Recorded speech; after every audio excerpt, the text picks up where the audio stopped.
All right, I wanted to go over setting and the stories you guys just submitted reflections for. I also have included a student sample from this semester. The student is unnamed, but they did give me permission to share this, of the first response on Rosenblatt's transactional theory of, of reading and literature, right? So if you want an example of, first of all, let me just say that that was our first response. And Rosenblatt's transactional theory is really difficult. So I was pretty generous with grades. So, like, if you did it and if you tried and if you spent your intellectual time on it and what I'm trying to say is everybody got full credit for that first one. For the second one, I'm going to be pushing you a little bit more, giving you more feedback in addition to the what I gave you for the first one, to get you to a deeper place of analysis, so that when we start to write our essays, you're already there and it won't be too difficult of a transition. But if you're a person who was struggling with Rosenblatt's theory and wants an example of how to maybe understand it a little bit better and how to apply it to literature, I did upload a student essay that was just really, really well done. So take a look at that as an example for moving forward. Also, this person got syntax well. I don't think there's any run-ons. They did a great job with breaking up paragraphs. So look at it for all of that as well. Second, I want to talk about setting and the setting of the stories you read this past week. I'm just starting the last few days. I've been getting in. I got in some early work, so thank you for those who submitted it early. And which helps me stay on top of things. So if you didn't get a response from me for your first response, I think there's two people that I was having a hard time editing your document, so I was trying to get you to send it to me in a different way. I think those people did that. You're just still waiting for me. But everybody else, for the most part, well, everybody else should have gotten a response. If you did not hear anything from me, not even about formatting or anything, or having to resend it, and you did send me something, please send me an email, because that means I didn't see it and it's lost somewhere between our computers. So if you sent me response one, have not gotten any response at all from me, please resend it and just let me know. So responses two, I've already started grading those. I'm going to go through those, this week. Hopefully sooner rather than later, I'll get them done. And what I've seen so far is some really good work on setting and analysis of the stories and how setting impacts the stories. So that's really what I'm looking for when we're doing these response pages. It's about you looking at the element of fiction we're learning and seeing how it is applied to and works within the stories you're reading. And you're only ever choosing one story at a time.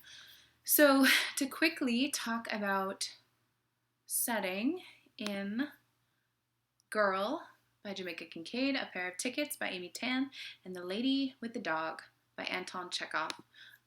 There's a lot of different ways you could have gone for analyzing the setting in there. So first of all, with Girl, somebody, I don't remember who, but somebody had this really interesting idea that maybe the setting was more like in the past, right? So that temporal setting, that we're reading about something that took place in a different cultural time. That was really interesting. That was a really interesting analysis of that.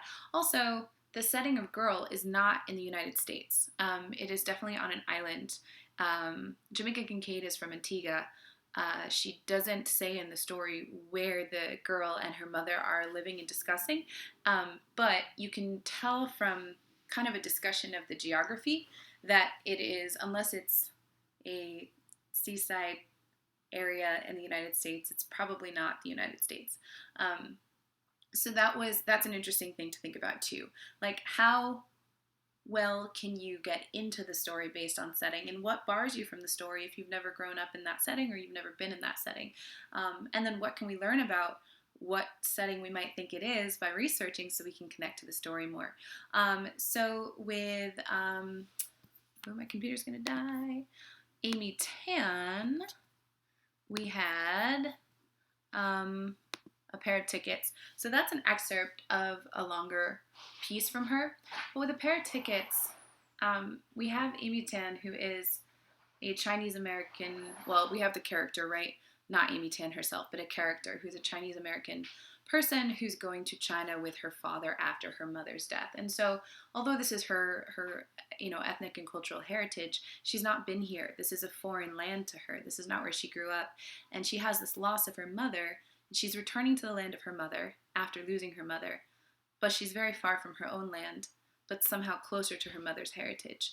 And so you have this interesting juxtaposition of her being intimately close to home and also very far from home at the same time. And so I think Amy Tan does a lot of really interesting things with the setting in that way. So I'm telling you these things because it's not just that A Pair of Tickets is set in China. That's not the point. The point is, why did Amy Tan set it there? Why didn't she have the setting be in the States and the character remembering her trip to China? There's a very specific reason she puts us in China for that story, right?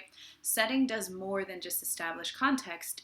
It really informs the movement, like I said before, of the plot and also the movement of the emotions in the story. So when I'm asking you to analyze these things, that's kind of the level of depth I'm asking you to go to.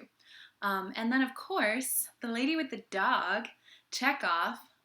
So Chekhov is a Russian writer, so we can assume that this resort that he sets the story in is also not in the States, right? It's in Russia. I don't know a lot about Russia. You may not know a lot about Russia, but as one of the students, I think it was Evan, pointed out, not only is it in a particular country, but it's the whole setting of the story is a resort, right? So it's this kind of in-between space where both the lady and the with the dog and the main character, right, the protagonist, neither of them are in their everyday life. They're removed from their daily existence. And that is how they meet, right? And of course, that's a huge part of the structure because they wouldn't be able to have an affair if they were both living in their daily lives, right? And the fact that there's dissatisfaction at the end of the story, right? Even though they've decided to move towards each other, particularly the protagonist who's decided that he's in love for maybe the first time, right? There's like a sadness and unhappiness because Anton Chekhov has spent this entire story setting us up for disappointment, essentially setting the characters up for disappointment because they met in a space that was not real or revelatory of their real life, right? And so think about all layers of setting, right? It's not just geographical, it's not just physical, it's not just temporal, which of course means time. It is also emotional, it can be mental, and each part of the setting touches all the other parts, right? So that's what I want you to think about. Check out the student work on Rosenblatt for an example of the depth of analysis that you can get to in such a small amount of space is what I'm trying to say. And I think that's all I have to say about that.